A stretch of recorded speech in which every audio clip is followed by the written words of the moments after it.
তোর আবার হঠাৎ কি হলো, লাফাচ্ছিস কে? কি হইছে?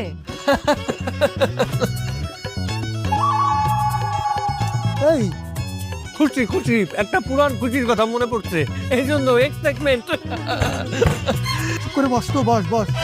আমি আমি আসি, খাবো না, পরে পরে। আরে বস, পরে খাবো, পরে। আরে শোন, পরে।